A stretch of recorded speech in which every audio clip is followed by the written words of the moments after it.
মেয়েদের যে 7টি গুণাগুণ থাকলে তিনি হবেন একজন ইহুদি নারী। আপনাকে যদি প্রশ্ন করি এই পৃথিবীর সবচেয়ে ঘৃণিত মানুষ কারা, ইসলামের বড় শত্রু কারা, আপনি এক কথায় উত্তর দেবেন ইহুদি জাতিরা।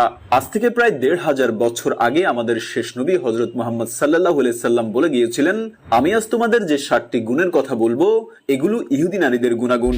আর এই 7টি গুণাগুণ যদি কোনো মুসলিম নারীর ভেতর দেখো তবে জেনে রেখো আখিরাতে তাদেরও অবস্থান হবে ইহুদি নারীদের মতো জাহান্নামে। তাহলে এখন প্রশ্ন জাগে না, সেই 7টি গুণাগুণ কি কি?